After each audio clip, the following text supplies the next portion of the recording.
All right. Okay, I'm going to call the meeting to order, the January 27th Ped Bike and Transit Committee. Mark, you have the attendance, the roll call? Well, I'm just going to quickly go through it here. I see Peter Connor, see Ella Donner. I saw Ken Marcourt. Dana is not able to join us tonight. I assume, Dana, you're not here, right? Nope, she's not here. I got an email from her today.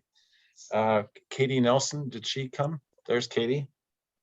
A guy named Dan Ramsey, I believe he's here. Jim's here. Pat Trainer, are you called in? I know Pat said she might not be able to make it. I do not see Pat. And then Susan West is here. So we have, and Dana's gone, Pat Trainer and Nate Day are gone. So we have, what's that, 7 present. We have Okay, very good. Okay, then we'll move on. The first agenda item is election of officers. We should have done this several months ago, and it somehow got missed. So it's bookkeeping. That's on me. Bookkeeping cleanup. Yep. So we need to elect a chair and a vice chair. I would nominate Dan Ramsey as chair. I would second it. Are there any other nominations? Then all those in favor, signify by saying aye. Aye. Aye. Aye. Okay, vice chair. Do we have any nominations for a vice chair? Any nominations for a vice chair? Katie, would you like to be vice chair? Nominate Katie Nelson. Sure. Thank you, Katie. Any other nominations? Hearing none, all those in favor say aye. Aye. Aye. Aye. Opposed? Katie, you are now the vice chair. Thank you. You're welcome. And we are joined by Pat Trainer as well. I see her phone number now. Pat, are you able to unmute yourself? If not, I can. Let's see if she's able to do that. Here, I'll ask her to unmute her. Okay. All right, thanks for joining us, Pat. Yeah, but Okay, the next. There, did that work? There, now we hear There you. Did that unmute me? Yep. All right, now I know how to do it. Great, thank you. The immutable Pat Trainer. So, okay, on to you there, Dan. The next item is the minutes. Did everybody get a chance to look over the minutes? And if so, do we have a motion? I move approval. Susan. Susan moves approval. Do we have a second? Second. We have a second. Who was the second? Peter. Thank Peter, you. thanks, Peter. All those in favor of approving the minutes signify by saying aye. Aye. Aye. Aye. Opposed? Minutes carry. Okay, next item is the Metro Transit Network redesign and implications. Now, this is a topic that we started last month, and there's been a lot of discussion about it. One of the things that we were not able to do much last month was get some input from the business community, as they too will be affected by this, as well as our different neighborhoods. So they asked if they could join our meeting tonight, and I said yes, they could. So I'm going to ask Mark to give us just another brief overlook, and then is our Metro representative here to answer? Yeah, Mike Chick. I was going to introduce Mike again to those of you who don't know him. Mike Chickfala is available here as a resource tonight. He's, we don't have a formal presentation this time. I can go through what we had from last time. I had the minutes in your packet, obviously, and then I provided some resources regarding ridership. We have more details that Metro has provided, especially for the northeast side of the city, showing how that's it's one of our heavy ridership areas. And so that's in your packet, along with the route performance for all the routes in the Metro system. Our routes in Middleton are 70, 72, 73, and 78. And then the presentation from last time was in the packet, but we weren't planning to go through it again, just because you heard it last time. Sure. And Mike's available as a resource. I don't think there's any need to go through the entire thing. Is there, those present from the business community, Mike, and do you have any specific questions that or comments that you would like to make? Have you had an opportunity to take a look at this at all? And Kate.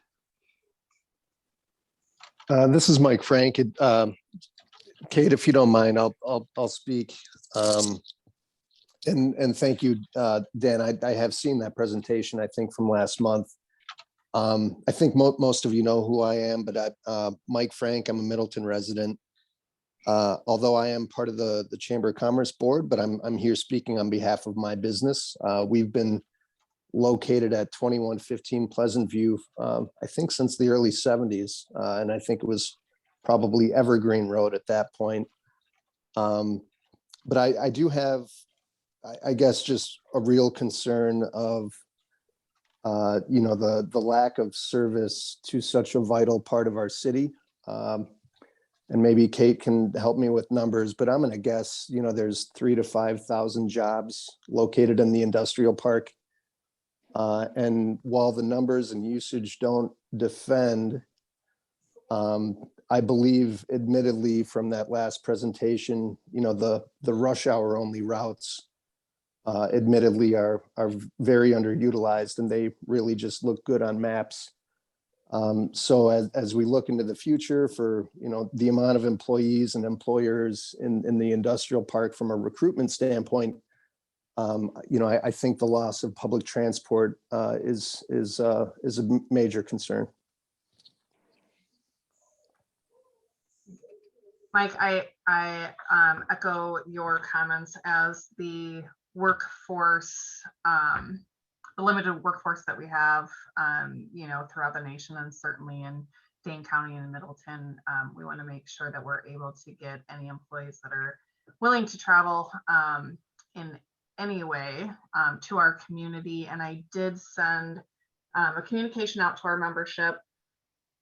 Some of this was a little bit last minute, so I didn't receive a huge response, but I did receive some responses that I would like to communicate to the group from a couple different members who have some concerns with the routes. Is it okay to read those now? Yeah, please go ahead. The first one is from Joel Schmidt with EPAC Flexibles. They are located at 8233 Forsythia. And his statement was that they don't have any employees that currently utilize the bus system. However, the opinion has come up a few times with the Urban League and Latino Academy representatives when we discuss candidates they are working with. And the issue even today is that the hours of the bus system operates do not align with their manufacturing shift schedules. Currently 6:30 a.m. to 3:30 p.m. and then, 3 o'clock p.m. and 3 o'clock p.m. to 11:30 p.m.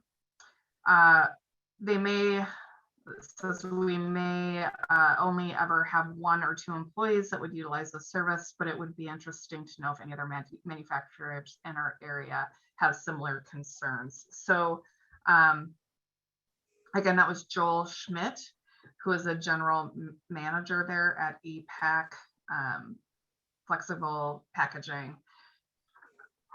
The second response, and I did, just as a side note, I did send an email communication to our manufacturing members, just letting them know, again, with things in the state that they are today, I'm just afraid that some people won't get to the email until after this meeting. The second response that I received was from Danielle Lazwinski, LASZEWSKI, from Attic Angel, located at 8301 Old Stock Road.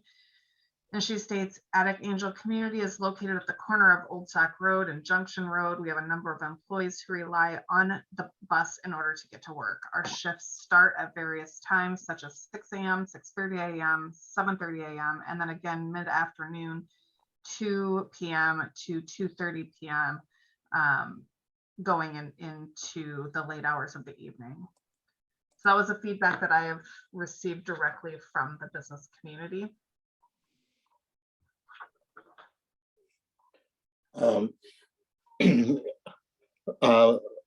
Mike, could you speak to those, any of those concerns that the business community has brought up?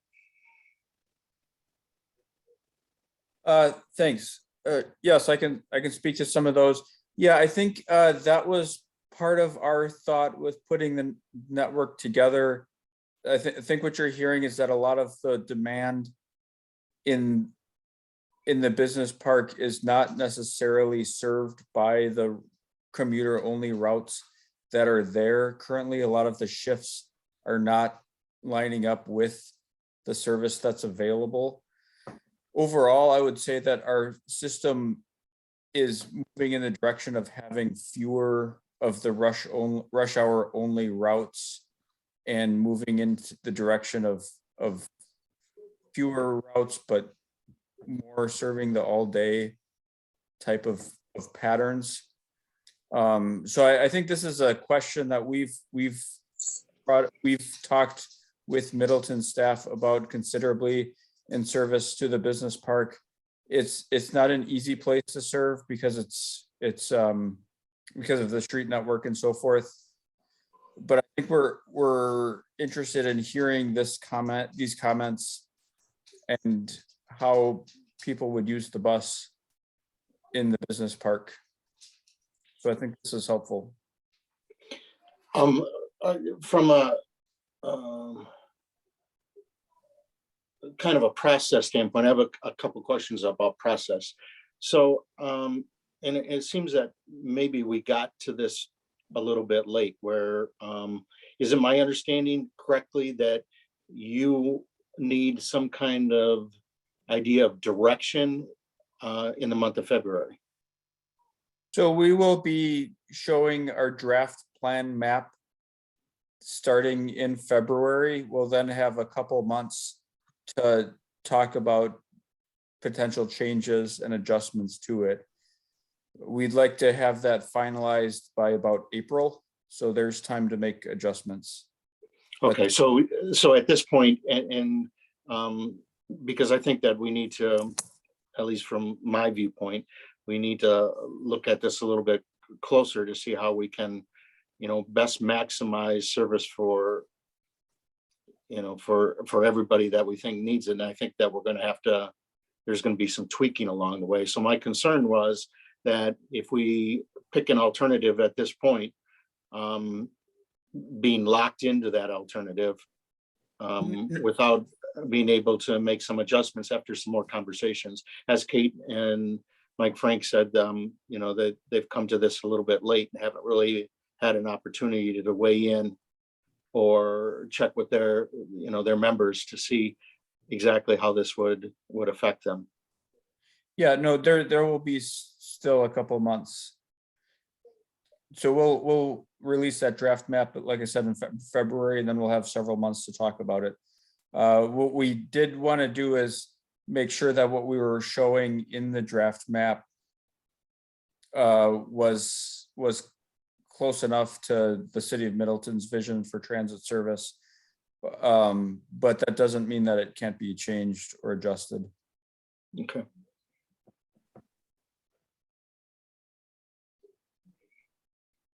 And at this point,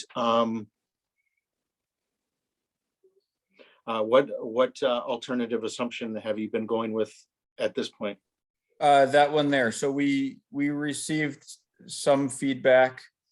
We saw some support for that one there, which was in our ridership map to begin with, which is a route that goes up to Century and then back down Parmenter and then across, and has that small loop serving a small part of the business park and then continuing south towards the Junction Road corridor, with then a peak only route coming up Park Street and going up Century to South Ridge Highway Q.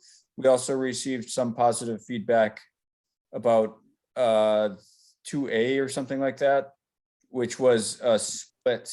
Yeah, that one. So we're still talking about that alternative as well, but that alternative one was the one that we will have in the draft map in February.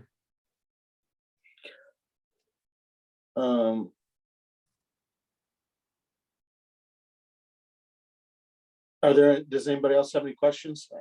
I don't want to dominate the questions here. Does anybody else have any questions? This is Katie. Please forgive me if I'm not as versed as I should be on this. The one letter from a gentleman who works on Forsythia, is there a current bus route that would accommodate that worker? And on 72, okay. And then the proposal leaves that out, am I right? On both the 1 and 2A? Katie, to clarify, their location is close to a bus route, but that route 72 is only a morning and afternoon peak hour service. In the morning, it comes out, goes westbound. Maybe there's 4 runs, maybe it's 5. I don't remember, Mike. It's probably 4 runs, right, in the morning. It's usually about 4, yeah. Yeah, and then in the afternoon, it does that in reverse, goes eastbound. What I think we heard from Kate just now, Kate Miller, was that the shift work is Late. feedback is, she said 6:30. 6:30 to 3. So in theory, it's possible for someone to get out there. They might get out there a little bit after the shift starts. I'm not sure exactly when that first bus shows up. It's probably, I'm sure it's before 7 a.m. So in theory, it's possible to get there, and then afterwards they would take the first bus back. So that's theoretically possible, maybe with some tweaking of the schedule. But it's probably not happening much right now, as Joel Schmidt mentioned. And the second shift was 3 p.m. to 11:30 p.m. Right, and there's no service. Well, and at that point, if somebody's coming out to if they're coming out for that shift, they're not getting there by bus, because in the afternoon, the bus is not going westbound on 72.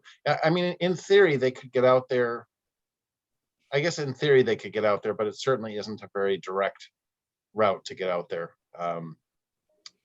in the afternoon. The service that's in the business park is designed to be traditional 8 a.m. to 5 p.m., give or take an hour each side of that shift work. That's how the current service is designed. There's not all day service. Got it.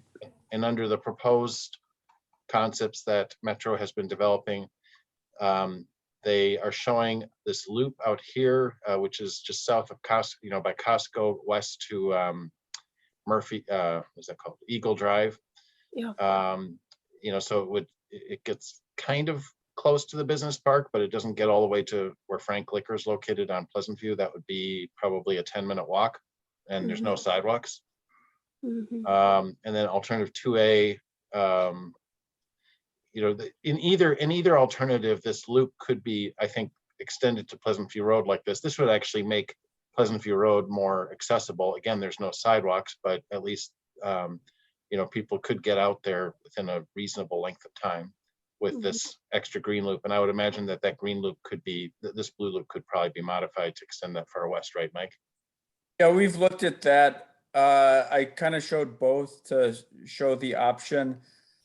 It kind of depends on how the schedules come together. I don't want to promise the longer green loop, but in theory that could be done in either. But it may not if the schedule doesn't work out. Yeah, I'm looking at the Route 72 schedule now. It looks like the first one that gets out there is at about 7, a little bit after 7 in the morning. So that's not early enough for a shift that starts at 6:30.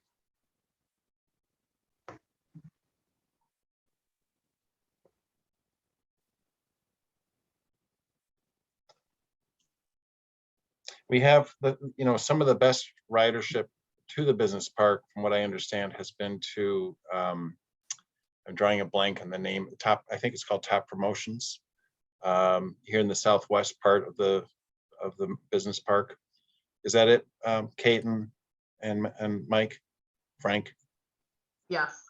Okay, so they have had, a few people over the years use the bus. I don't think it's a large number of people, people with disabilities. I know there's been a couple people who've needed this access, this service. I don't know how that stands today. And they're closest under this new scenario, as Mike Czechvala just mentioned, if they can get the service out here, they would be, you know, this would not be an easy route to get to their business because there's no pedestrian accommodations along Highway 14. So it would be a haul to get there. While I did not hear directly from Top Promotions, there were comments from staff and other chamber members that they do have visually impaired employees that do ride the bus out to Top Promotion. Yeah, I couldn't remember the impairment, but I think that rings a bell now. I wasn't sure. If I can add, the highest ridership stops out there are, I can't see the street network directly, but it's kind of by the BN Business Park or by the dot there. And that's about 2.5 rides a day. This is before the pandemic. Yeah, it's not many people, but it's people who are transit dependent.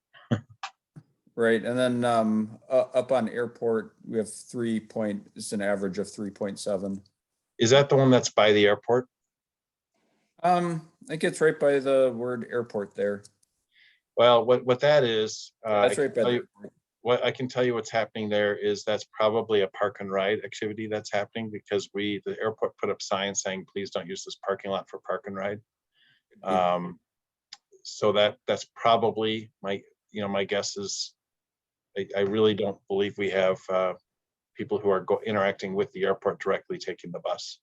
So I think it's people from the surrounding, from the towns coming in from, wherever they're driving in from, and they're parking there, and then Either parking at the airport or the soccer field or the baseball. I mean, it's possible that there's somebody coming. Yeah, I've heard that it's being used for park and ride. Soccer field could be there too. I don't think there's businesses I don't think these are business local. I don't think these are passengers that are either working at a business or using a local business in that area. So those ridership numbers that you just said, are those daily rides? Average weekday. Yeah, we do a sample in spring and fall. This sample is from February of 2020. We did that sample from right before the pandemic struck, but Sure. Going back in the last few years, it's been pretty consistent.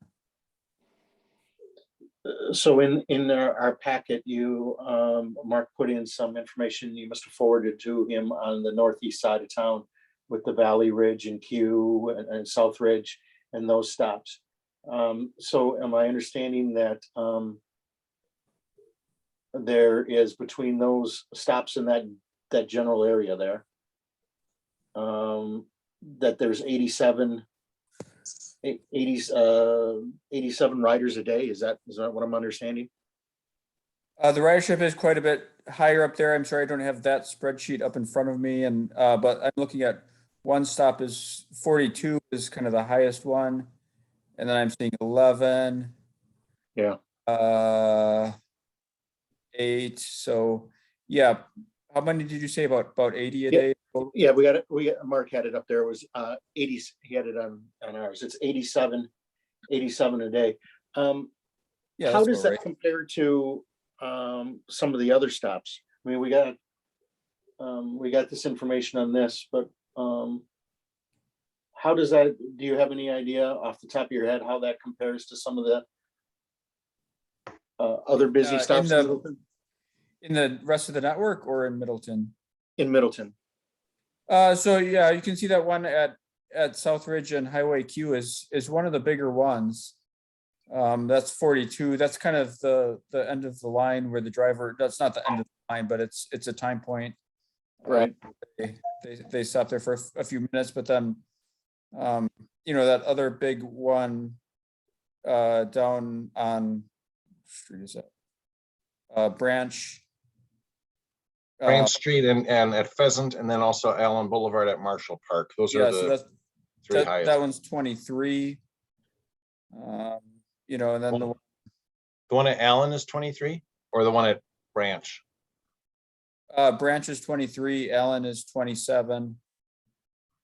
So comparing to the one on Highway Q is 42. So the Southridge and Highway Q is a bit more. So I'm just trying to understand the ridership to figure out how the other stops work. So as we look through, would you say that the ridership at that particular bus stop throughout the course of the day is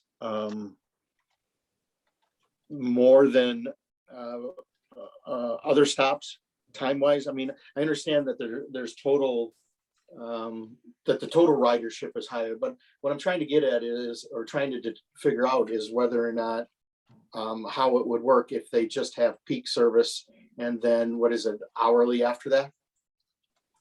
Is what you're proposing? So on South Ridge and Highway Q with the draft map, they would have rush hour only service. So they would have, you know, five or six trips in the morning and 5 or 6 trips in the afternoon on that green dotted line. So we did look at the ridership. It is fairly peak oriented. So, you know, probably most of those trips are rush hour trips. There's kind of a story behind that. So one part of it is even people who work downtown 8 to 5, they still, you know, they still sort of rely on, well, if I can only do that if I know that if I need to stay late at work, miss the bus, need to come back early, they still somewhat rely on the knowledge that they can do that in the middle of the day. So even if they are working downtown 8 to 5, you know, that's not to say that the service in the middle of the day is useless to them. The other thing to say about that is Middleton's service has historically been very peak oriented, with the 71 and 72 providing more frequent direct service into Madison. And so an argument could be made that people have sort of gotten used to that peak oriented scheduling.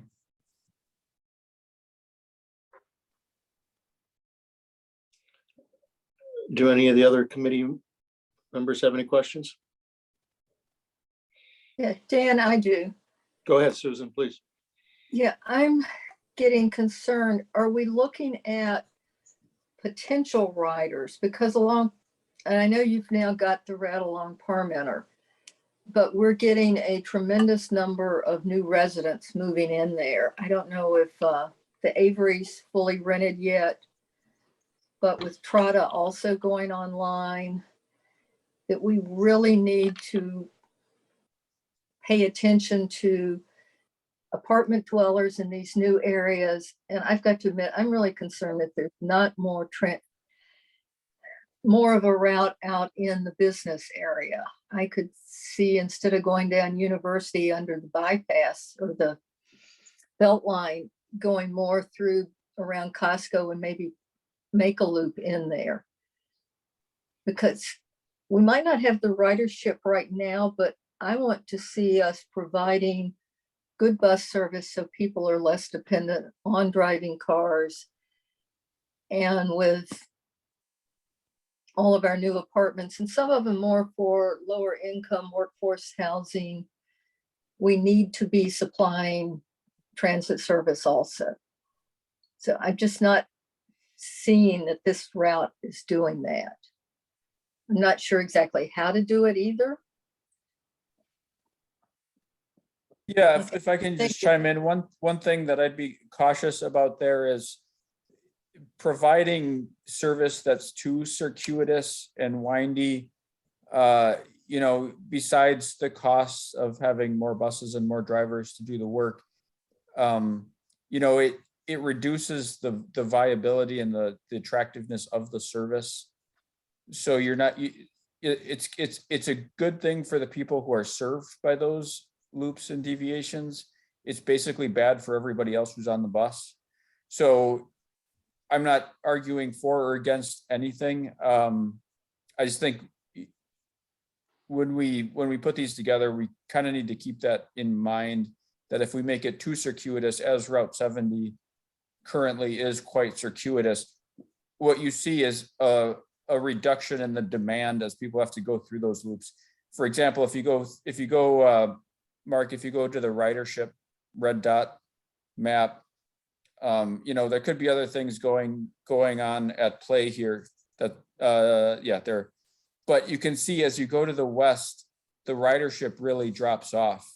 And part of that is if you live on Allen or Century, Southridge, Highway Q, you don't have to go through those loops and deviations. If you live west of there, you do. Okay, I understand that. I guess my concern is the map that you just had up showed going down Deming Way by Costco and over. And the new one is showing going on University under the Beltline, and there's simply nothing there to stop at. So why couldn't you at least go down Deming Way and hit a little bit more in the business park? I think what you're, That would be Mike- trade. That would be an option. You're talking to go like on Discovery through the roundabout there. yeah, the problem is, Instead of Susan, Parmenter? I've asked that question too, or thought about that question. The problem is then we lose the connection to downtown Middleton. But we're not seeing the ridership in downtown Middleton. But it's Is the that- heart of our, well, actually, I would say on Terrace Avenue, there's some ridership here. You know, that's the trade-off is are you going, you know, a bus along University Avenue isn't going to pick up many riders west of Parmenter Street either. That's the other concern, is that if they look Yeah. at, you know, one of the things Mike and I talked about, I don't know if it was the last meeting with this group or if he and I talked about it separately, I don't remember which now, but you know, the other idea was to run it, you know, through like on Elmwood and then out Discovery or out Terrace Avenue. The problem is that's a very difficult, you know, there's a lot of twists and turns underneath the bridge, and then it's a really bad intersection to turn onto Deming. And then also you're farther away from, then this loop becomes not viable by Costco and, you know, the other businesses. So this kind of splits the difference. A bus would go north and south on Parmenter, turn onto University, and you know, near that intersection, we would have, I would imagine probably on Parmenter Street is where the bus stops would be. Okay, I have another question.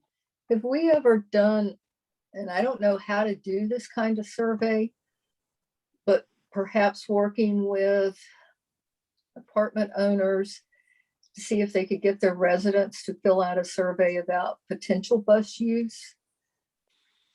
So that what I'm afraid of is that we're creating routes and we aren't necessarily looking into where people live, where they work, and making that a way of getting people to work.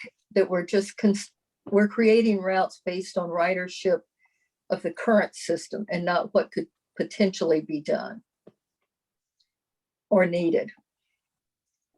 So I would say there are largely three different things that we're looking at in how we looked at setting up these routes. One is ridership today. One is potential ridership tomorrow, looking at land use that's existing, but then also potential future land use as areas are redeveloping and new things are being built and so forth. And then third is the roadway network. So as you can see here, there are only so many streets that we can drive on. Right. You kind of connect these land uses and destinations with the roads that we have. Has the chamber, well, I guess they just did that one request for information. I'm sensing that we could get better ridership if the routes were a little bit better. I'm not sure. Not fully with this. Can you refresh the committee's memory? Because I don't remember off the top of my head. One of the questions that we had the last time we had this presentation was how nimble the system can be, would be to making changes as like Susan says, you're getting more denser infill development along Century Avenue and along Parmenter, and potentially have quite a few more riders potentially.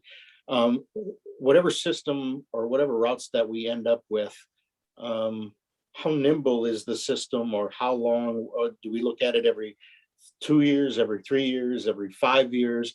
How often do we tweak it to take in whatever changes there may be from demographics? Yeah, so generally we do a service change every year, and typically we do it in August. With this transit network redesign, we'd kind of like to have something that can be a framework that can be in place for some time with relatively minor tweaks. That said, if something's not working, we'll fix it. So the answer is we can't turn on a dime, but we can Sure. absolutely make adjustments. Okay. Okay. You know, Yeah, I'd like to- I don't envy you. I look at the maps and I look at the stops and my head starts to spin. So Mhm. this is, any way you look at this is not an easy project. Jim, did you have a comment? Yes, I did. It sort of follows up on what Susan was saying, is if you look at where the greatest usage is, Highway Q and Southridge, Allen Boulevard, these are all apartment areas. And maybe the issue is here, these people have no choice as to whether or not to take a bus. Mhm. Maybe they don't have a car, or they can't afford to park downtown if that's where they're going. I know anecdotally from riding the bus for 35 years that a number of the individuals who rode the bus throughout the day were students. And they didn't have cars, or they didn't have an opportunity to find a place to park. So I really agree that we do. I think you're not looking at a group that may necessarily have a choice here. And so whether it's 45-minute ride or an hour ride, they're going to have to take it. And I think that we do need to look at other areas where apartments are being put up. Thank you, Jim.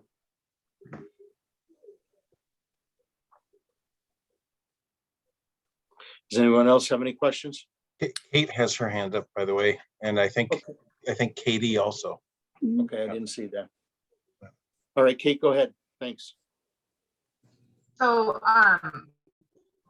one question that I have maybe for you, Mike, is Joel with EPAC brought up a point, a really good point with their work and partnership with the Urban League and the Latino Academy.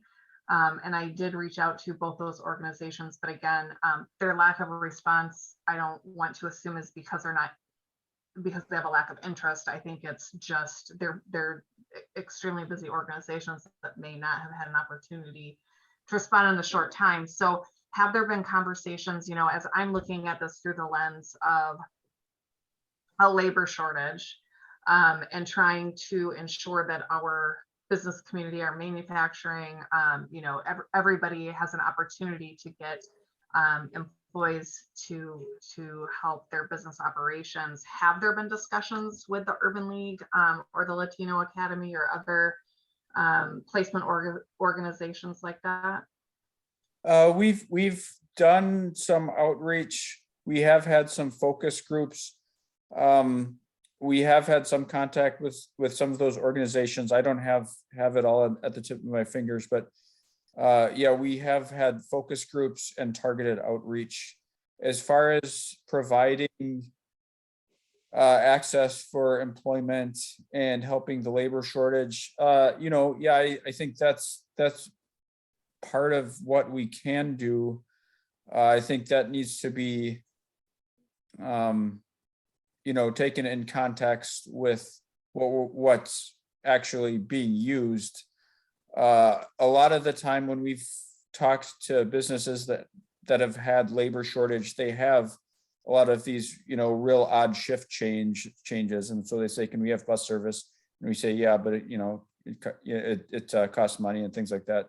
And then it's like, it turns out that, they have a shift change at 6 a.m, which is very hard for us to serve. And they have third shift workers and things like that. So it has not worked out as often, or it's worked out less often than it, what I'm trying to say. It hasn't worked out as much as we'd hoped it would. And if I can add to that, Mike, isn't the intent of putting something on paper for review by the public in February, isn't that then the goal to have a major PR push to get feedback? That's it. Yeah. Yeah.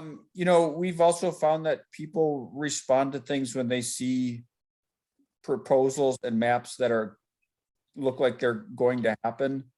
So we've tried to kind of try to get to a point where we can get the map out there so people can see it and react to it. People do that more often than they react to more obtuse concepts like this early on. The other thing to say about this map, alternative 1 here, is we felt that it would be easier to change from this to a different alternative if it was found to be unacceptable, whereas changing from something else to this would be more difficult, because it's hard to tell people we're proposing to have all-day service here and then at the last minute slip it away. It's much easier to say we're proposing going down to peak only service, and then if it's needed, bring it back. So there's some strategy there. Yeah, I guess that's all I have to say about that. Are you done, Kate? Yes, thank you. Mhm. Katie? Thanks. I'm remembering pre-pandemic when there was a problem with one of the stops. I'm thinking it was University in Mayflower, where there were more riders than the bus could handle, and we had to get a second bus at certain times of the day. Is that something that's going to be solved with this?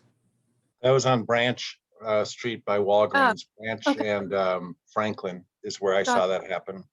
Okay. Maybe it happened on Route 71 too, but I know it was especially a problem on Route 72, which would have been the Branch Street corridor. Because I Yeah. remember it came to council and we were looking at having to pay extra for an extra bus. Am I remembering that right? And is it going to be solved? Yeah, that's possible. Route 72 was more overloaded than Route 71 in the past. What we're actually doing with this is we're folding it into the BRT system. So all of these will be the longer articulated BRT vehicles. So it's less likely that we'll need to add capacity. Excellent. Thanks.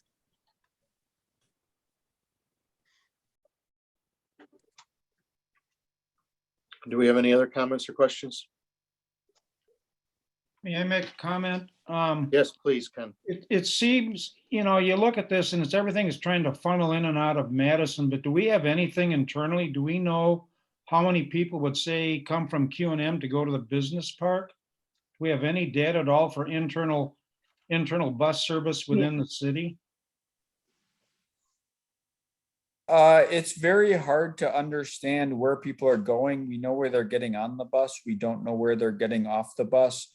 We do know by teasing out some of the data and through surveys and so forth that the vast majority of the flow is into Madison, but I wouldn't say 100% of it. Thank you.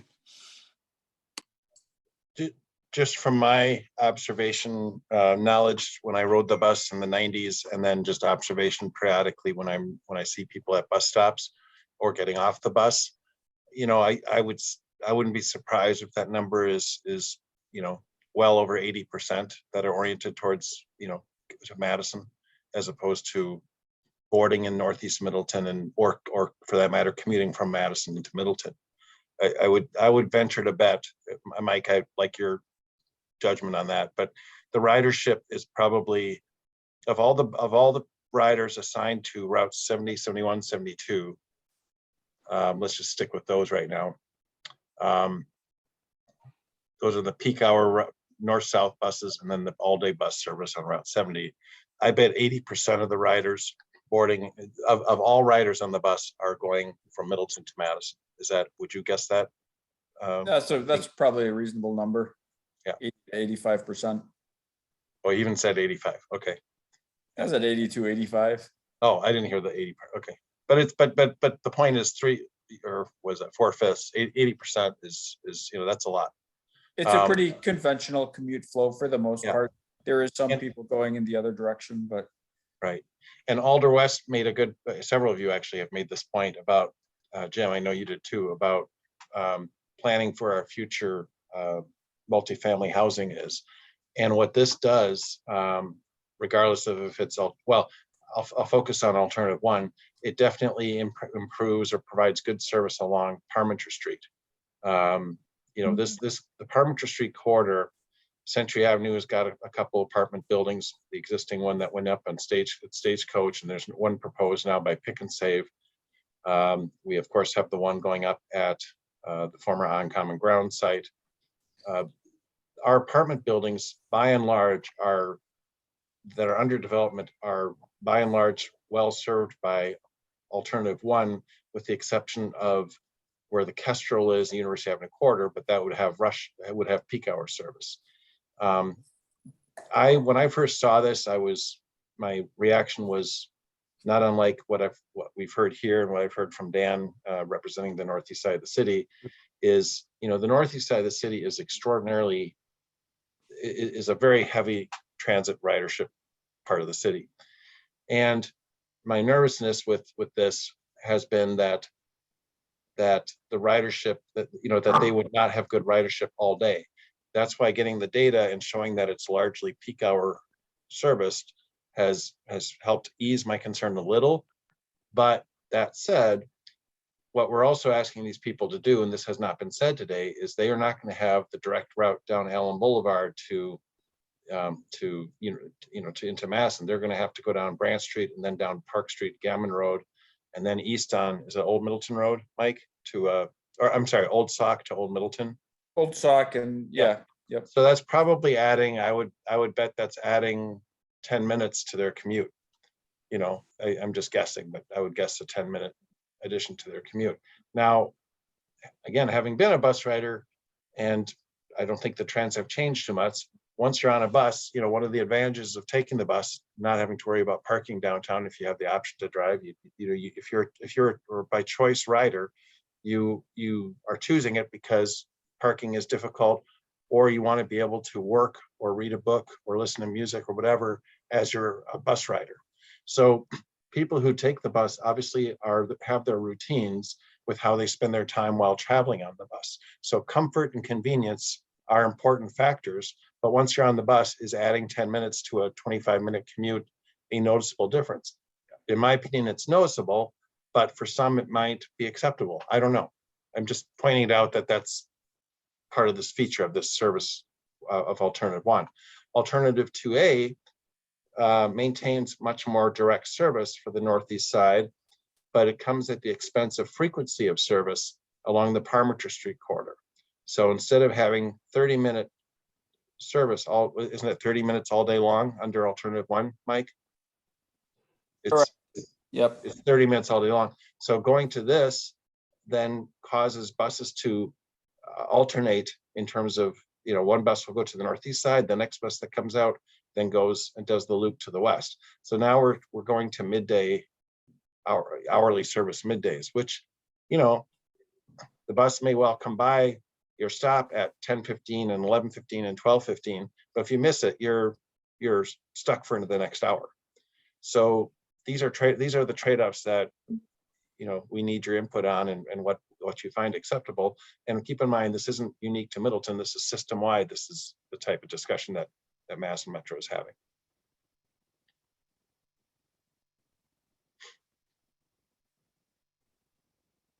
Well, have you gotten, Mike, have you gotten enough information from us to be able to start to put together an initial plan that we can have public comment for, and understanding that there are going to be, I would assume that our business community, after they've had an opportunity to talk to some more of the people, are going to have some more questions or at least comments or suggestions. But do you have enough to get us to the point, or to get to the point that you need to be to get something out there? Yeah, this has been good discussion, and I think we have what we need. We'll continue the conversation. We'd like to have a public input meeting in Middleton. So far, everything's been online.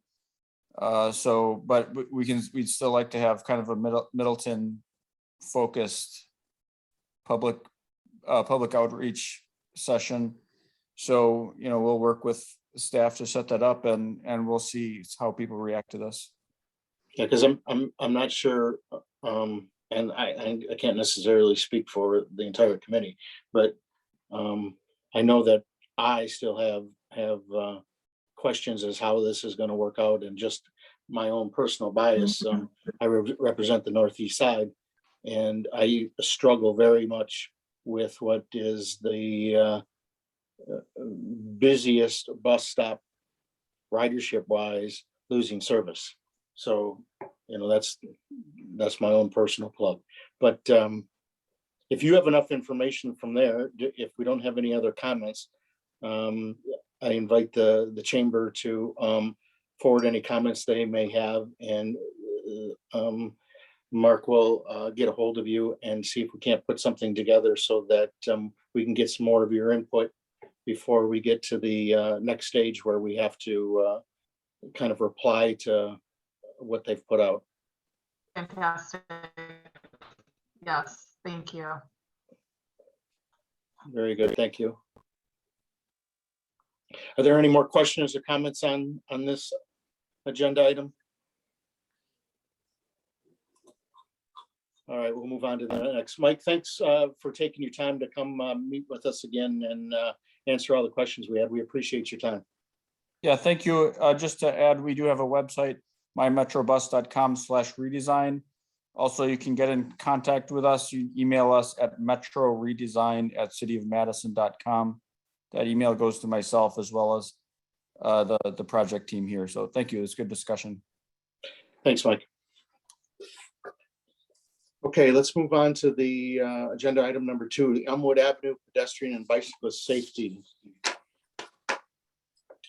This was an issue that I believe Alder Olson wanted to put on the agenda for us to discuss in anticipation of the redoing of Elmwood Avenue.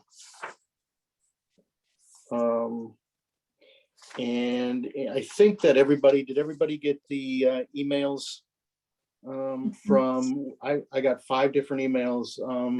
Did everybody get those emails from citizens?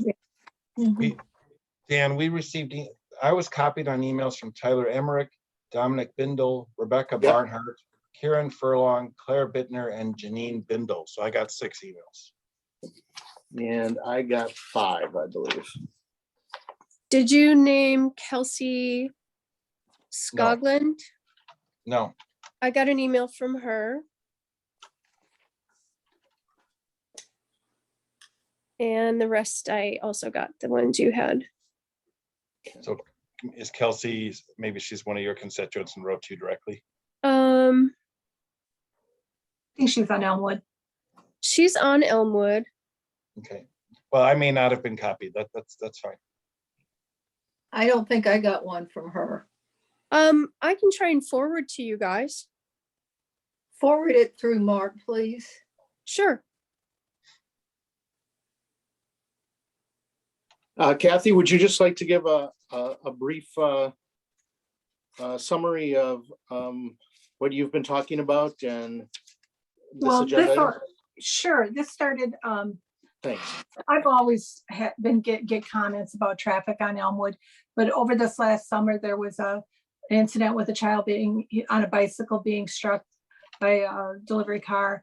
And then there was a child struck in the intersection of Bristol and Elmwood also. And it's raised some concerns in the neighborhood about the safety of Elmwood. I have requested speed strips put down, and we did get that data, and that was included in your packet. And it doesn't, I mean, yes, cars are going over the speed limit, but it's not, but what the speed limit is may not necessarily make the streets as safe for pedestrian and bikes as it needs to be. And I also wanted to be proactive with the university plan.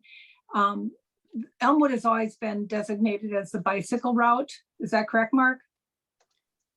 Yes, it's basically it's not signed that way, but we treat it as a major, since people don't want to bike on University, it's a major east-west route. We see that in practice. It's one of the highest bicycle routes in the city, highest use bicycle routes. Right. And then what I'm with the redo of the street in 2024, it would be nice to be able to really enhance the markings for the bicycle part of it and help control and slow down the traffic. And I thought by bringing this to the Pedestrian Bike Transit Committee that we'll be able to come up with some good ideas to really enhance the pedestrian and bike safety. Thanks, Kathy. To that end, Mark, can you pull up that 2005?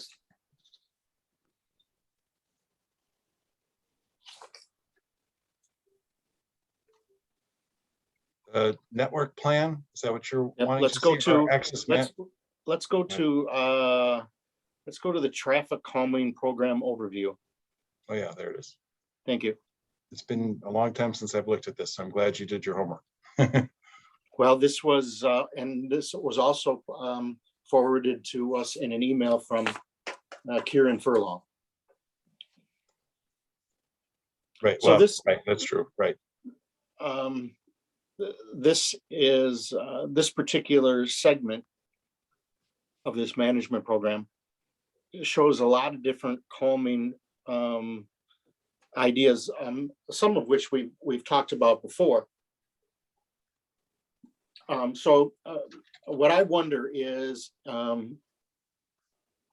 obviously with the downtown getting busier and having the Stone Horse Green, we're going to get more visitors downtown.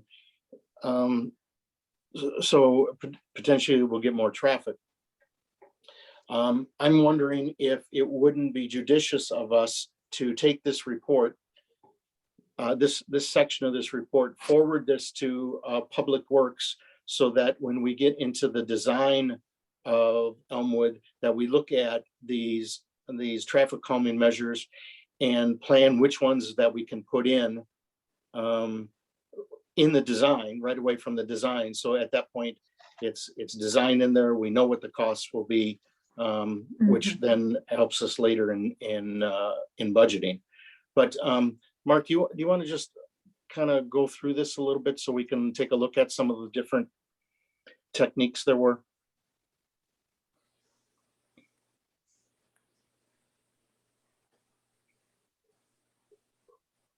A little bit further. Education, I was just highlighting education, and enforcement. Education, yep. Enforcement, and then engineering. Here are some of the techniques you're talking about. And these are some that are a little easier to do with, as far as they're a little less proactive. They're a little bit, I'm not sure the word I'm looking for, but pavement markings. They're certainly not speed bumps or speed cushions or anything like that. Could you take us to the more active? Keep going there. Here we go.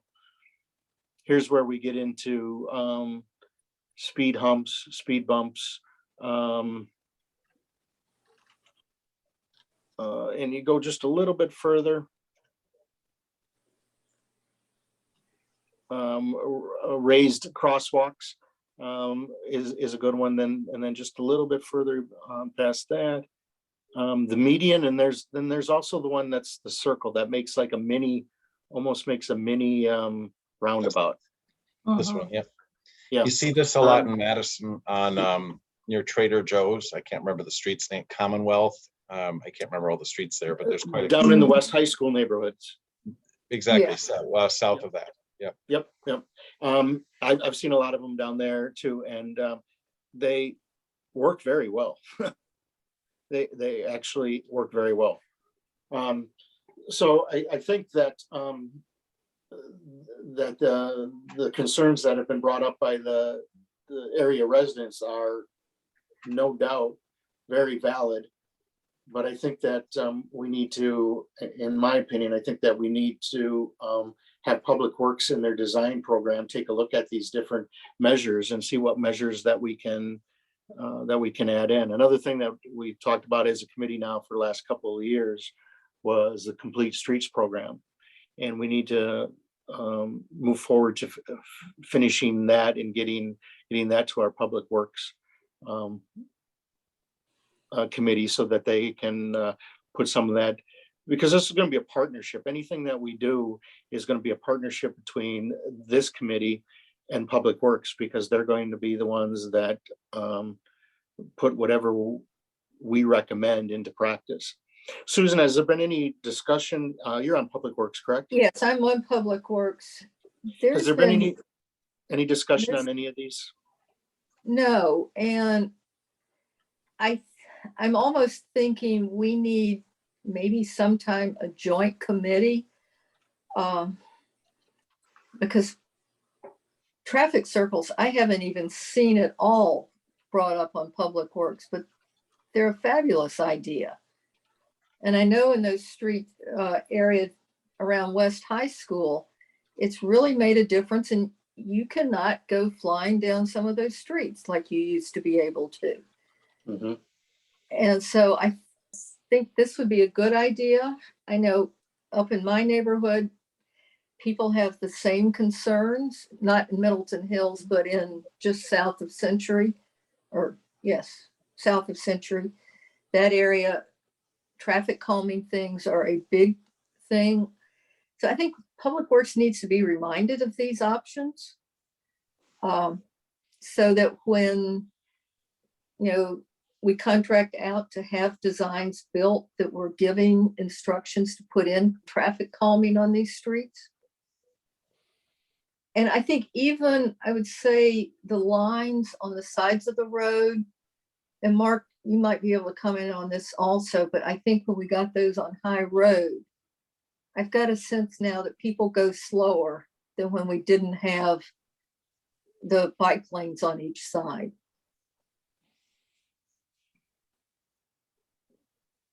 Do you have any comment to that, Mark?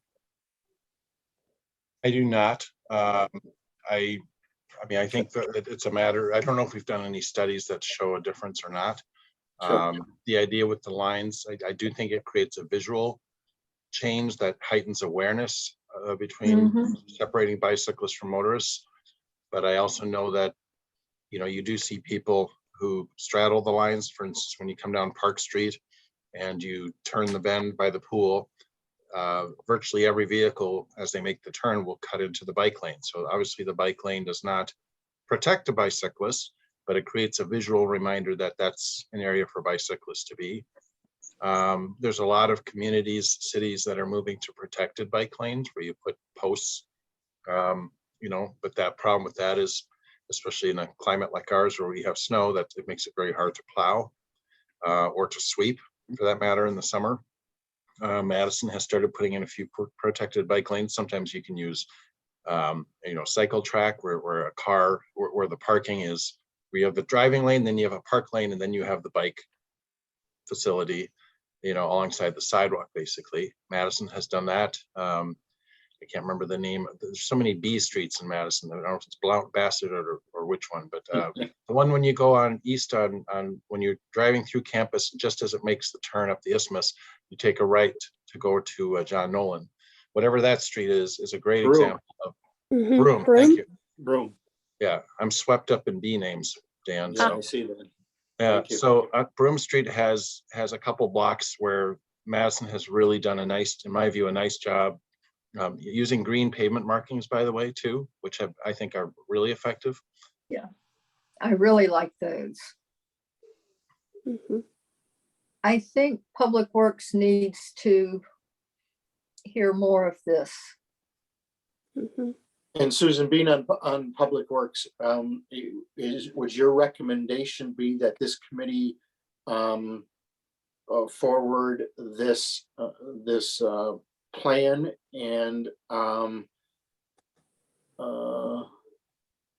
with a recommendation that they use this in the redesign of Elmwood, and frankly, to start looking at using these things in the redesign of all of our All interior streets. neighborhood streets. Yeah, Yes. particularly not the, the neighborhood streets where they're not arterials, but where we need this kind of thing. So I think maybe what we need to do as a committee is stand up a little bit more and say, when you get to the redesigning of these streets, we want this in all of the redesign of streets. We want to see some kind of traffic calming measures as we design these streets to be redone. Yeah, I think we definitely need to do that. I know for the recent streets that we've approved, usually we get a preliminary plan from a designer, and then we get neighborhood comment and things get changed.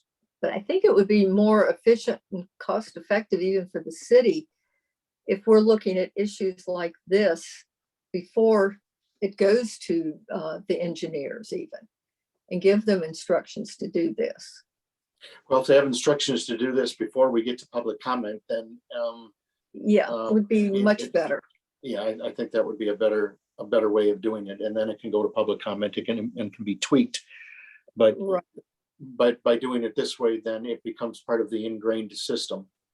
Yes, and I mean, I can give you an example. Middleton Beach Road, it wasn't so much traffic calming, but we have spent a tremendous amount of time going over issues there that I think if we'd had an initial meeting and really got clear direction, we could have solved a lot of it before it was designed.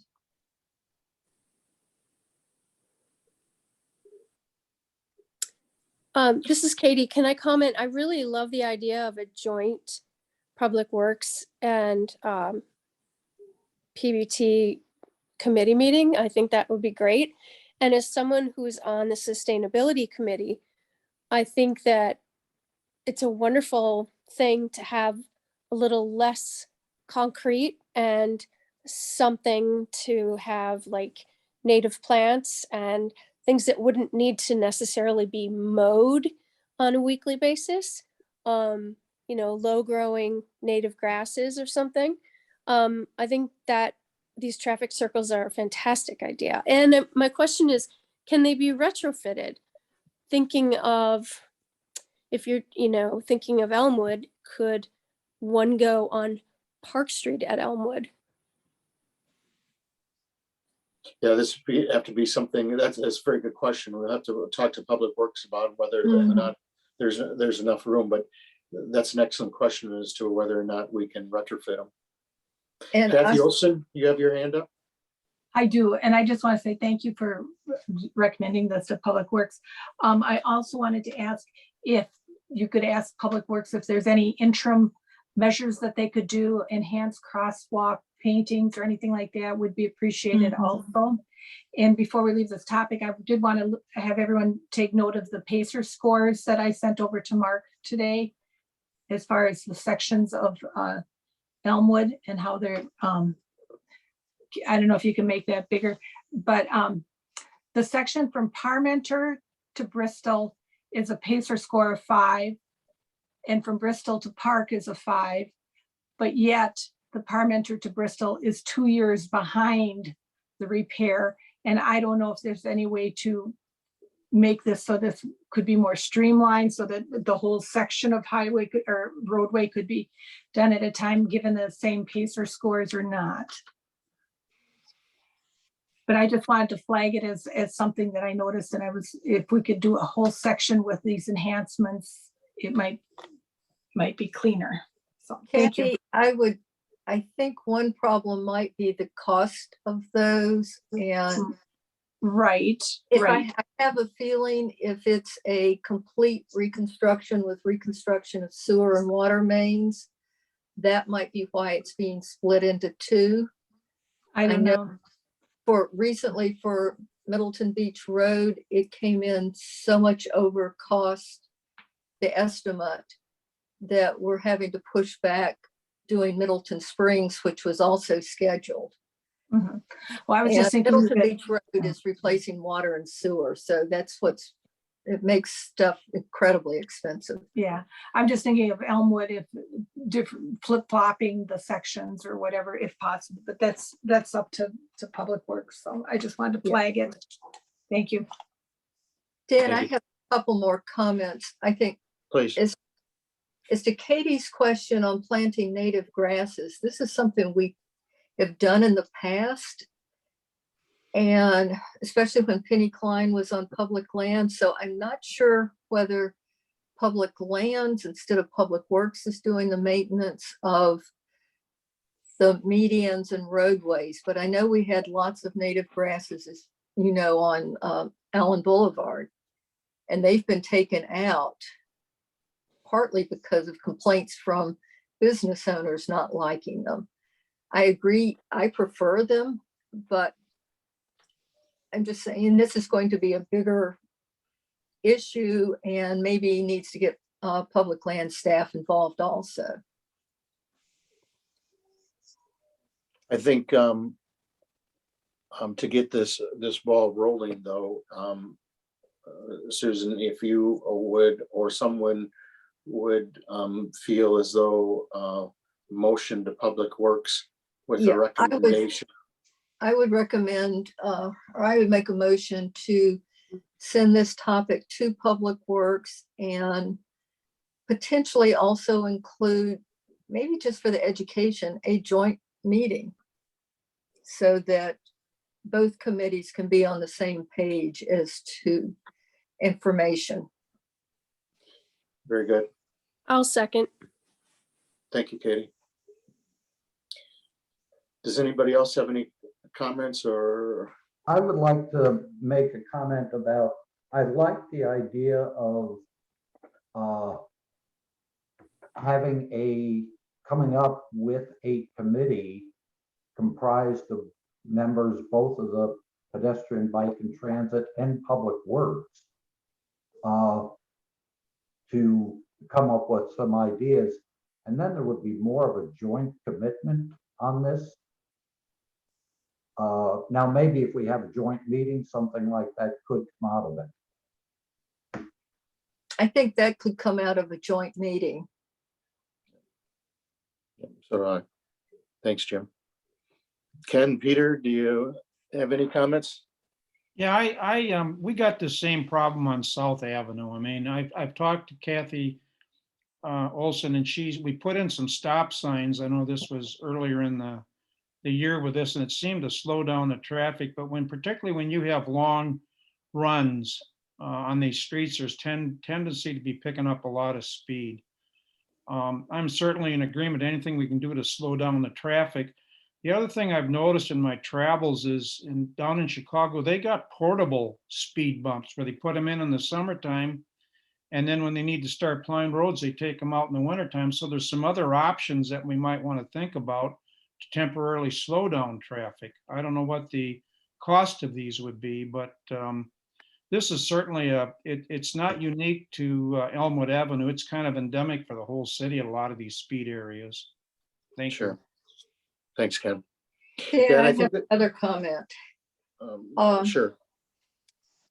And this is on, basically, it's getting the police to do more monitoring speeds and so on. And I will say this from when I was in graduate school, and this is Chapel Hill, North Carolina. And there, the traffic laws were stringently enforced, and even for bicycles. And no one drove down the main street of town above the 20-mile-per-hour speed limit. We also didn't have the problem of jaywalkers, and bicycles really truly obeyed all the street regulations. And it was because I don't really remember seeing many police out doing it, but it was common knowledge. And that was the first thing I was told when I got there is you don't jaywalk, you don't drive over 20 miles per hour on Franklin Street, and you obey all traffic regulations for bikes. And it really seemed to work. And I go back there frequently nowadays. It's still in place. And that's a long time. So that's something I think we also need to work with our police department.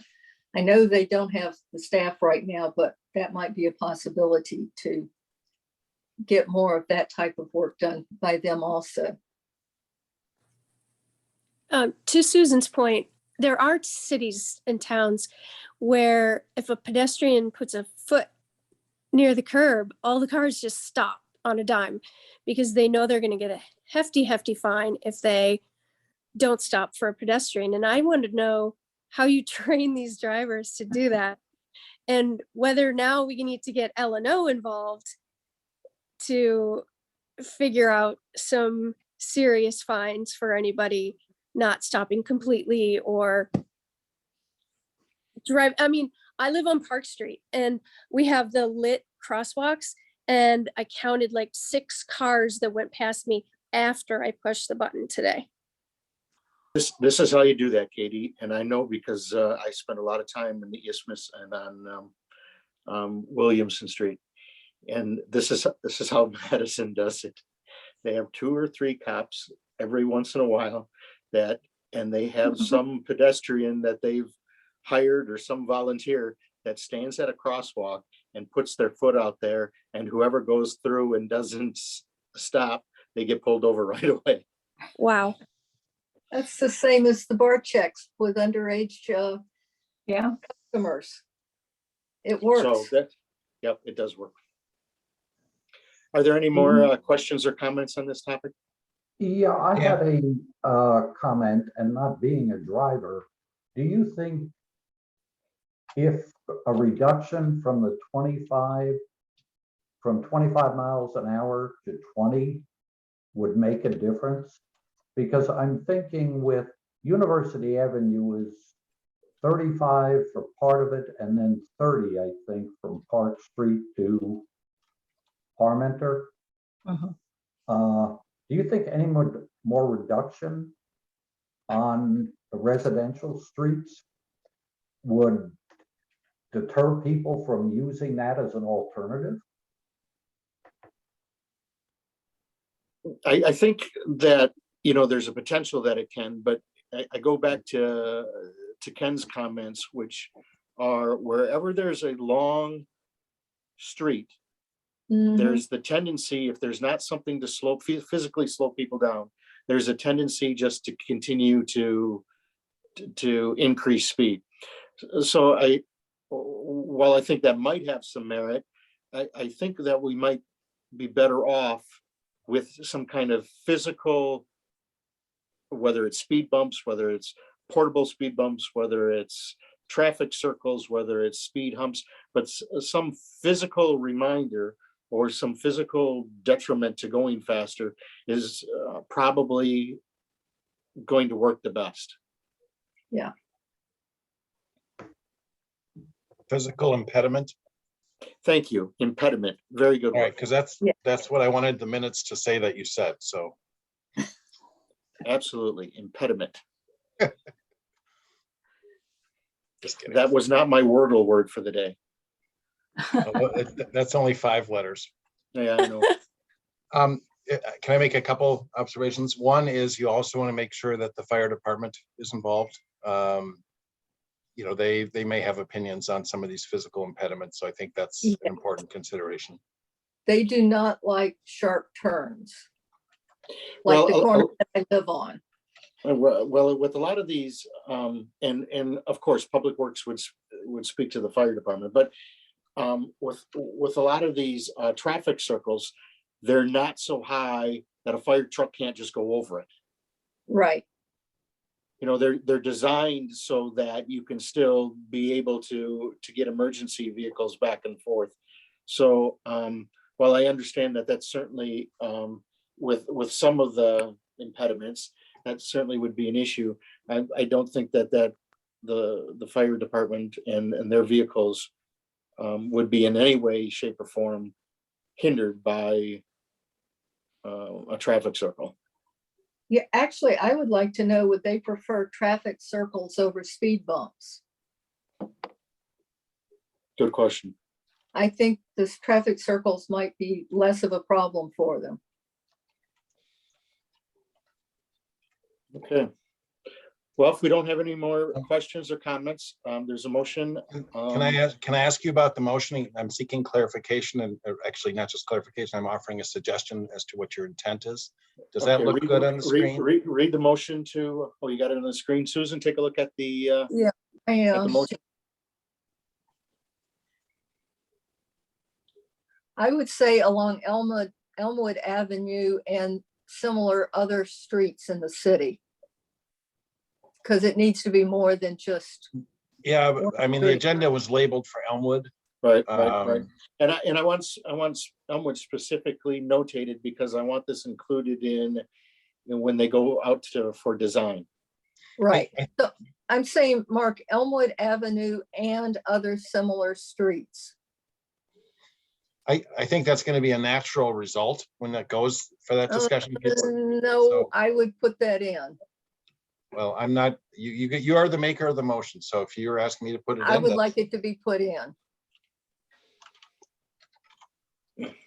But the thing that I was adding to, because you had talked about it earlier, was referencing the city's neighborhood traffic management program. You hadn't Yes. expressed that idea. Are you supportive of that?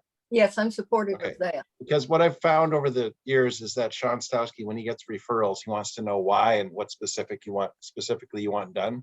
And so I just think it's helpful to clarify the committee's. It's very helpful and that's a good addition. And that's why I want the other streets. Sean gets very tunnel vision. And some of the committee members too. Remember, it's a whole lot of engineers and me. I was wondering if you were referring to yourself too. No, I'm I'm not not on an the committee. engineer. I'm not on the committee, but I was wondering if Public Works, if we could ask them to look at some interim safety enhancements, maybe crosswalk enhancements or something also. Susan? on Elmwood. Can we make that a separate motion? Because this is something I've been concerned about. Is we need some interim crosswalk things. And one example is Public Works was asked by the school district to put in the flashing pedestrian activated crossing things at the corner of Donna Drive and Ravine by Cromrie. And in doing so, they took out the flashers at up on High Road where the bike trail crosses. And that's been problematic this year because the school district doesn't have enough bus drivers. So the kids in that neighborhood, it's taking them 45 minutes to go like 6 blocks to Northside Elementary. So they're now walking. And what they're having to do is cross High Road without that flasher and then go up the sidewalk and cross back over. But that flasher has always had a good use in terms of it's a major bike trail. So I think we need to start working on getting a way of having, say, even just a stock of 1 or 2 of those sitting around so that they can be put in when it's needed and not such a huge long delay to even get one or to even discuss it. So Kathy, I think that's a great idea. I'll Okay. let you make a motion, but I see it as I'm not a on big the committee. problem citywide. Yeah, Kathy's not on the committee for the sake of clarity. Okay, let's take it one at a time for the sake of clarity. The agenda item is specifically Elmwood. So if Susan, do you want to in your motion, it's to request a joint meeting with Public Works to discuss ideas for enhancing safety along Elmwood Avenue and other similar streets. If you're agreeable, let's take out the similar streets, including a review of approaches identified in the city neighborhood traffic management plan, as well as to discuss some interim safety measures. Add that. So then there's our motion for the agenda item, which is Elmwood. That's what our agenda item is. And that kind of focuses in on what our agenda item is. Are you all right with those changes? Yeah, I guess so. And then hopefully we can get that expanded for citywide Yes. And policies. and that'll be part of the discussion when we start having that discussion. But as far as what our agenda item shows, let's have some focus on that specifically right now. Are you okay Okay. with that? Those Yes, changes? I'm Katie? okay with that. Yeah, I'm- and I second those changes, yeah. Okay. All right, any more questions or comments? Okay, we have a motion by West, second by Nelson. All those in favor say aye. Aye. Aye. Anyone opposed? That motion carries. Okay, the next item on our agenda, I think, is an update from you, isn't it? A progress report. Yeah, Mark, I want to just start with something a little unusual. good news. Can you see that? A bridge. Oh, we get a video. Oh, Yeah. I might as well have an outlet for my creativity for a minute. No, there you go. So is this it was- installed? So this was Yes. installed on December 30th. You can see them lowering the video in place. This is from a drone that was used by KL. They supplied me with that footage. Here, let's get the sound effects too.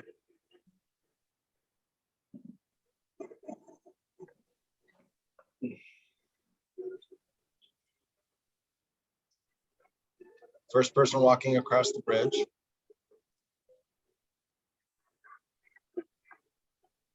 And then I had to take a walk across. So with that, I wanted to unveil, if you haven't seen it yet, I wanted to unveil our bridge, our new bridge over the creek. It's been in since last year already. Oh, boy. So that is one thing I wanted to report. I also wanted to let you know a couple other things. Let me get my notes up again. So the railings were installed that lead up to the bridge were installed in the week or two after that. So the path was open by mid-January. Our Parks and Rec crew has been plowing the path. We've had a couple snowfalls now, and from what I can tell, they're doing a good job. The entire segment between the Goodwill store to the west and Highland Way traffic signal to the east is now being plowed by the city. The bridge approaches will be paved this spring. Obviously, with midwinter, it was not the time to do the paving, so that'll be done in the spring. I have still not received the final invoice from MG&E for the gas main relocation. I have been after them for literally months, including again this week. But I'm happy to report that I have budgeted quite more conservatively than I realized. I looked at my spreadsheet this week when I was comparing all the expenses last year with the records that our finance department maintains, and discovered that I had put in a placeholder of an additional $15,000 placeholder that I was already including in my calculations. I thought I had only put in a $150,000 placeholder, which we paid last year. Let me say this again, I muddled that. So we were asked upfront by MG&E to pay $150,000 for the work, but they warned us it was probably going to cost a little bit more. That amount that is a little bit more, I have not yet figured out what that little bit more is going to be, but I put in a placeholder of $15,000 to address it. So I'm really happy to see that, because I was worried I was going to go over budget. So I think I'm optimistic that we will be within that ballpark. The only thing that's not done, aside from the paving, is that we have not paved the path along the southern edge of the Conservancy, behind the homes west of Goodwill. You'll recall that we made that decision a couple of years ago now, because the soils were even worse than originally anticipated from the borings that were done, and so that path needed to settle for a few years. The most benefit for the settling was within the first year or two, so there's not going to be too much more benefit, according to our city engineer. So at some point, the council needs to decide when is the time to pave it. We do not have that under contract to pave under the current contract that we have. So that will be a future expense. It's about an 800-foot long segment. And in full disclosure, since the mayor has brought this up as a reminder too, I want to make it clear, originally the council's budget of 1.412 million also anticipated a second bridge, the bridge over the west portion of the creek by, west of Branch Street. That was originally part of this project, but we took that out early on because we knew we were working on the trailhead, and now we have the bridge underpass that we are planning. I'm not going to get into all the details, but the point is that was also removed from the project. So with those two removals, that other bridge, which was a big ticket item, and then this small area of pavement, with those two items removed, I think we will come in just under the budget authorized by the council. Any questions on that report for the west segment? Mark, how many years has it taken to do it so that we've got a feeling for what the inflation cost on this project would be? Because this has been ongoing for quite a while, mainly to get permission for easements and so on, but that does have an impact on the cost. Yeah, but I'm happy to say that despite the delays that we've had, well, first of all, the two bids, the two, when we separated the west segment into two phases, both of those bids came back. The low bidder was below the engineer's estimate. Oh. I can't speak to what inflation would have been over the last couple of years, but we know it's a bigger concern now. So I think your point is valid that the costs are going up from what the council originally authorized as a budget. But I will say that T2 has, despite the delays that they incurred, which wasn't entirely, it was a lot of it was out of their hands. They had to mobilize more than once to finish the job, and they stuck to their prices. So that's an important, I think they had grounds to come back and say, look, we're mobilizing again to do this bridge installation. I mean, they've been working with us to stick to the original contract. And, I'm not a contract expert, so I don't know how common it is in public works to be nickel and dimed. But, T2 has not done that, nor has KL. Okay. KL asked for a budget amendment early on when soils were bad. But it was conditions, that it was circumstances that were outside of the norm, from what I recall and what I gather. And so they did ask a contract amendment initially for some additional work they did. But certainly in the course of construction and the delays that we've incurred this year for phase 2, neither KL, who's doing the construction management, nor T2, excuse me, have asked for more funds. Okay. Mark, is go the ahead. bridge west of Branch Street, is that totally off the table now? No. That is, maybe I should get a map. Well, I didn't put a map in the packet, did I? No, I didn't. No. The idea is that we will do that in conjunction with the trailhead and the Yes. reconstruction of the Century Avenue Bridge over the creek. Got it. That's all going to be packaged together as one project, which actually makes a lot of sense. Yeah. Thanks. So then I have a report on the east segment, and I just realized I had a bit of data that I forgot to, here it is. All right, I wanted to get the cost estimate for the east segment. So KL has completed that their design engineering plan set is 90% complete as of this week, which is a milestone. 60% is a milestone and 90%. So they are getting very close to a completed plan set. They are estimating that the construction costs will be, and this is for the segment east of Highland Way, excuse me. You'll recall there's two Highland Way intersections. The segment between the two intersections is where the 17 or 18 houses are, which we would need all of them to consent to giving us the land to widen the path there. So that is a project that we are setting that aside for the time being and focusing on the segment east of there. So for that segment, from the Because east height- that little segment all by itself is estimated at around 600,000. I don't remember the exact dollar amount, but because there's retaining walls involved, I don't know if it would be that much, Dan, but you probably remember it better than I do. There's also a parallel route there with Cedar Ridge Road. Right. So the I focus, just wanted to point out that it's a very large expense for a very short right. segment. Go ahead. Oops, typing on the wrong computer, on the wrong keyboard. So we have a cost estimate of $1,031,000. So $1.031 million. That is $31,000 over the $1 million that Dane County generously included in their budget for this year to help the city construct the North Mendota Trail. So we have to find $31,000 plus construction oversight, contract for construction oversight.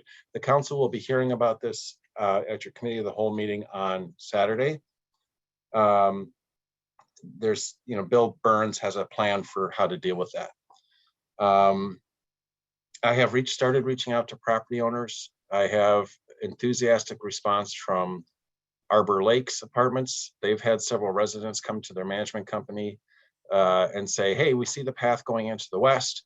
Does that mean it's going to come this way? And so that's exactly the type of response I'm hoping we'll have once the people use the path more this summer. And I'm hoping that's the sort of thing that will help convince other property owners, between the two Highland Ways to sign on as well, especially when they see that the city is taking on the maintenance. I also have been in active discussions with a contact I have at the Rolling Hill condos. Of all the properties east of in this east segment, they will have the biggest impact on their landscaping. There are several trees that are mature trees that are on the southern edge of their property, which provide shade. So that is pretty significant impact. Despite that, I've gotten some positive feedback from Mark, who I've known for a number of years. He serves on one of our committees, and so he is actively involved in the neighborhood association there. So I'm optimistic that we can work something out. He wants to know the value of the landscaping, what we will cut them as a check. So that's exactly what we did for Harbor Village and Highland West condos and Middleton Shores, Middleton Shores apartments. So there's a couple property owners, Dollar General or Dollar Trees, Dollar General, and then the assisted living to the east. I have not been able to connect with their managers because they have Illinois addresses. I'm trying to work with their local contacts. So I still am trying to reach out to them yet this week and connect so I can report on Saturday that we have all the discussions underway. And then the last property is the fire district. And so that's an internal discussion here, obviously. So that's my report on the east segment, that we're really hoping to get the plans wrapped up and go out for bids so that we can build it this year. Very good, Mark. Thank you. Are there any questions? Well, that's it. If there are no questions, or we have no other agenda items, I would entertain a motion to adjourn. So moved. Susan, do we have a second? Second, All right, we have a motion and a second. All those in favor of adjournment, say aye. Aye. Opposed? We are adjourned. Thank you, everyone, for your time. I appreciate it.